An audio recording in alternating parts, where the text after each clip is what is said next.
Day 6 ഏകദേശം നമ്മുടെ പ്രോജക്റ്റിൻ്റെ pack up ആവാറായി. ഇപ്പോൾ പ്രോജക്റ്റിൻ്റെ ഭാഗമായിട്ടുള്ള എല്ലാ വോളണ്ടിയേഴ്സിനും സർട്ടിഫിക്കറ്റ് കൊടുക്കുന്നുണ്ട്. അതുപോലെ തന്നെ കുറച്ച് പേപ്പർ വർക്കും ഡോക്യുമെന്റേഷൻ നടക്കുന്നു. അതിനുശേഷം TSTയുടെ ചെയർമാൻ നമ്മളോട് സംസാരിക്കുന്നു zoom call. At 6 distribution points. So the amount of logistics, planning, I mean we can make a lot of things on the paper, but when it comes you are from Alexi. I am from Tajwana. No, IACL. Tajwana. We are just 5 days here, but we do a lot of things and he give a great support and courage to do this all task. And so happy, sir. So happy. I'm also from Tata Alexi. It's my first time to visit and to be a part of this team, and I'm very happy to be a part of this team. And I was able to go to many places where people are affected with flood, and by giving them and by talking to them, we get a feeling that something we can do more, or something we are capable to help people. So please make sure that after you go back, tell about this experience to other colleagues in the office. എല്ലാവരും ചെയർമാനായിട്ട് അവരവരുടെ experience share ചെയ്യായിരുന്നു. പക്ഷേ അതിനിടയ്ക്ക് നമുക്ക് പെട്ടെന്ന് ഒരു urgent requirement വന്നു. ഇന്നലത്തെ ഡിസ്ക്രിപ്ഷനിൽ ചില വീഡിയോകളിൽ നമുക്ക് കട്ടിൽ കൊടുക്കാൻ പറ്റിയിട്ടില്ല. അപ്പോൾ അത് ഇന്ന് ഡെലിവറി ചെയ്യണം. അപ്പോൾ അത് സെറ്റ് ചെയ്യാൻ വേണ്ടി നമ്മൾ പെട്ടെന്ന് ഗോഡൗണിലേക്ക് വന്നു. അതുപോലെ തന്നെ പ്രോജക്റ്റിന്റെ സെക്കൻഡ് ഫേസിൽ മേപ്പാടി, ഈ നമ്മുടെ ഉരുൾപൊട്ടലുണ്ടായ സ്ഥലം ഉണ്ടല്ലോ, അവിടെ കുറച്ച് കോളനികൾ നമ്മൾ ഡിസ്ട്രിബ്യൂഷൻ നടത്തിയിട്ടില്ല. അപ്പോൾ അവിടേക്കുള്ള കിറ്റുകൾ ഗോഡൗണിൽ ബാലൻസ് ഇരിപ്പുണ്ട്. അത് ഇന്ന് മേപ്പാടി കൊണ്ട് ഡെലിവറി ചെയ്യേണ്ടതുണ്ട്. മേപ്പാടി ചുരുൾമല നല്ല ദൂരമായതും അതുപോലെ തന്നെ അതിൻ്റെ ഉള്ളിലേക്ക് പ്രവേശിക്കാൻ വേണ്ടി പോലീസിന്റെ സ്പെഷ്യൽ പെർമിഷൻ വേണമെന്നുള്ളതുകൊണ്ടും വളരെ കുറച്ച് പേരെ മാത്രമേ കൊണ്ടുപോകത്തുള്ളൂ സുബു സാർ പറഞ്ഞിരുന്നു. അൺഫോർച്ചുനേറ്റ്ലി എൻ്റെ പേര് ആ ലിസ്റ്റിലില്ല. മേരി ഒന്നും ഇതുവരെ ഡിസ്ട്രിബ്യൂഷന് പോകാത്തതുകൊണ്ട് അവളെ ഡിസ്ട്രിബ്യൂഷന് കൊണ്ടുപോകണമെന്നായി സാറ്.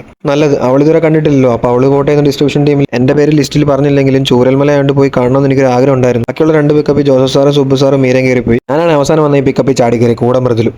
പിക്കപ്പിൽ വേറെ വോളണ്ടിയേഴ്സ് ഒന്നും ഇല്ലാത്തതുകൊണ്ടാണ് ഞാനും വെറുതെ ചാടി കയറിയത്. പക്ഷേ 8 കിലോമീറ്റർ കഴിഞ്ഞൊരു ജംഗ്ഷൻ എത്തിയപ്പോൾ വണ്ടി നിർത്തി. കഴിഞ്ഞ ബാച്ചിലെ മിസ്റ്റർ കിട്ടും വിജിത്തനോട് ചേർന്ന് ഞങ്ങളെ ഇറക്കി വിട്ടു. ഒരു വോളണ്ടിയേഴ്സ് ആയിട്ട് ഈ പിക്കപ്പിൽ പോകുന്നത്. സുബു സാർ ഓൾറെഡി നമ്മുടെ പേര് ലിസ്റ്റിൽ പറഞ്ഞില്ലല്ലോ, അതുകൊണ്ട് ഗോഡൌണിൽ ഇറങ്ങേണ്ടിയിരുന്നില്ല എന്ന് പറഞ്ഞു. അപ്പോൾ അത് തെറ്റൊന്നുമില്ല, പക്ഷേ എനിക്ക് ദേഷ്യം വന്നു. ഞാനും മൃദുലോട് തിരിഞ്ഞ് നടക്കാൻ തുടങ്ങി. ഇങ്ങോട്ടൊന്നുമില്ലാതെ കുറേ നേരം നടന്നു. മെയിൻ റോഡ് വിട്ട് ഉള്ളോട്ട് കട്ട് ചെയ്ത് കയറിയിട്ട് കുറേ നേരം ഉൾഗ്രാമങ്ങളിലൂടെ നടന്നു. ഇവിടെ കുറേ കിണറിന്റെ റിങ് വാർത്ത് വെച്ചേക്കുന്നുണ്ട്. ആദ്യം കിഴപ്പകത്ത് മുന്നിൽ കാണുന്ന വലിയ മല കയറാന്നുള്ള പ്ലാൻ ഇട്ട് ഒറ്റ മൈനിൽ. പിന്നെ മുന്നിൽ നടന്നു അമ്മച്ചോട് സംസാരിച്ചപ്പോൾ പുള്ളിക്കാരി നമ്മളെ കുറേ പറഞ്ഞ് പേടിപ്പിച്ചു.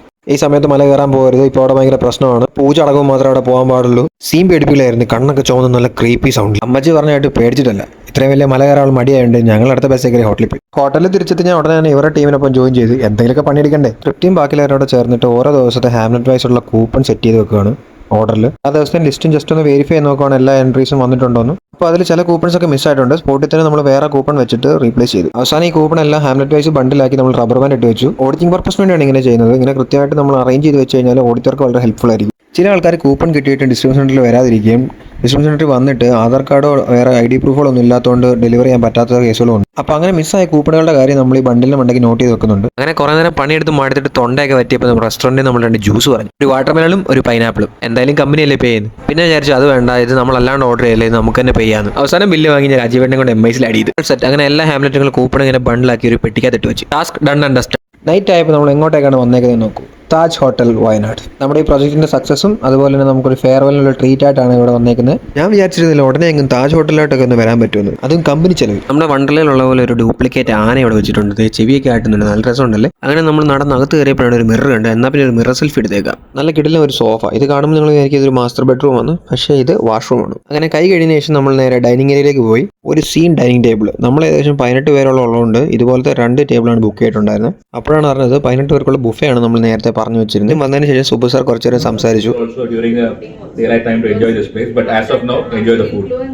അങ്ങനെ ചെറിയൊരു ഫെയർവെൽ ആൻഡ് കൺഗ്രാജുലേറ്ററി ടോക്ക് കഴിഞ്ഞതിന് ശേഷം എല്ലാവരും പിരിഞ്ഞു പോയി ഫുഡ് അടിയിലേക്ക് ശ്രദ്ധ കേന്ദ്രീകരിക്കാൻ തുടങ്ങി. ഞാൻ പക്ഷെ മരണ കൺഫ്യൂഷനിലായിരുന്നു. ഞാൻ ആദ്യം തന്നെ ഇവിടുത്തെ ഈ എസ്തറ്റിസിറ്റി ഒക്കെ കണ്ടിട്ട് അതൊക്കെ ഇങ്ങനെ കണ്ടിങ്ങനെ നടന്നു. അതിന് ശേഷമാണ് ഞാൻ ഫുഡിൻ്റെ ഏരിയയിലേക്ക് പോയത്. അവിടെ പോയപ്പോൾ ഫുൾ കൺഫ്യൂഷനായി, എങ്ങോട്ട് നോക്കണം, ഏതെടുക്കണം, എന്താ അവസ്ഥ.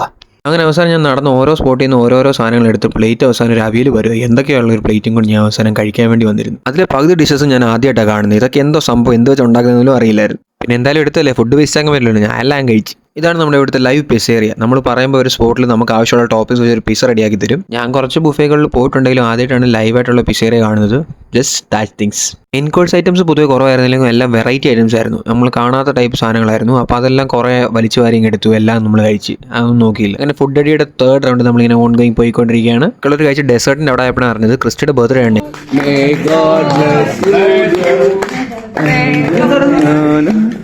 എടാ ഇതിനൊരു അന്ത്യല്ല.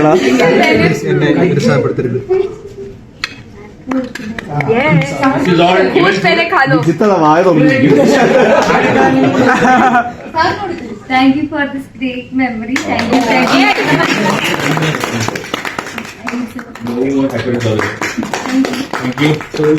ബർത്ത്ഡേ കഴിച്ചിട്ട് താജ് വെച്ച് ബർത്ത്ഡേ.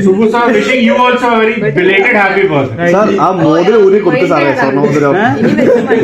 ക്രിസ്റ്റിയുടെയൊക്കെ ഒരു ഭാഗ്യമായി ബർത്ത്ഡേ സെലിബ്രേഷൻ താജ് ഹോട്ടൽ. ഇനി വരുന്ന നെക്സ്റ്റ് മണ്ടാണ് ക്രിസ്റ്റിയുടെ ബർത്ത്ഡേ. ബട്ട് സ്റ്റിൽ നമ്മൾ സെലിബ്രേറ്റ് ചെയ്തു. Happy birthday. പിന്നെല്ലാം ഭയങ്കര ധൃതിയായിരുന്നു. നമ്മൾ ഓൾറെഡി ലേറ്റ് ആയതുകൊണ്ട് കാറുകാർക്ക് നാളെ രാവിലെ വേറെ അങ്ങോട്ട് ഓട്ടോ ഉള്ളതുകൊണ്ട് നമ്മൾ സ്പീഡിൽ പെട്ടെന്ന് കുറേ ഫോട്ടോ ഒക്കെ എടുത്ത് നമ്മൾ താജിൽ നിന്ന് സ്കൂട്ടാവുകയാണ്.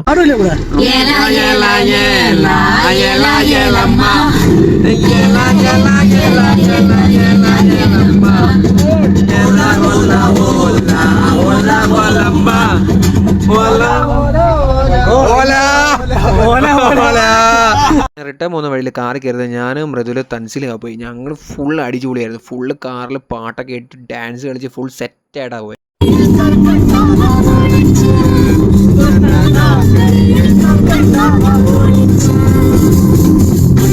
അപ്പോൾ ശരി, ഗുഡ് നൈറ്റ്.